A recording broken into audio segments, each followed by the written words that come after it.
Dostu kimi, bir Tovuzlu kimi belə bir gözəl tədbirin keçirilməsində böyük təşkilatçılıq etmiş Tovuz rayon icra hakimiyyətinə, mədəniyyət işçilərinə və eləcə də Yazıçılar Fonu Qazax filialından öz minnətdarlığımı bildirirəm.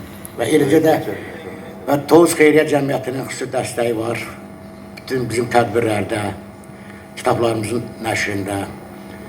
Bugün burada yığışan insanların demək olar ki, hamısı şeir həvəskarlarıdır və xüsusilə Maarif Həsənoğlu'nun öz şəxsiyyətinə, yaradıcılığına qiymət vermiş bir insanlardılar. Həmişə Maarif Həsənoğlu'dan bir söhbət eləyəndə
kimse yok.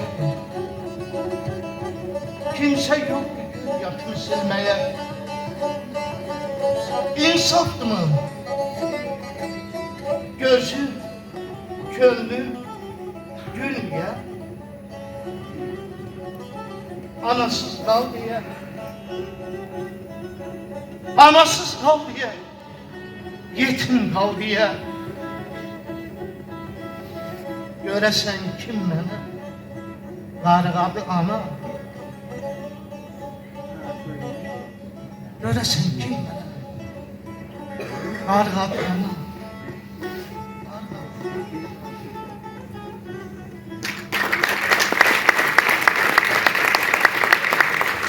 Şair Allah size ömür versin.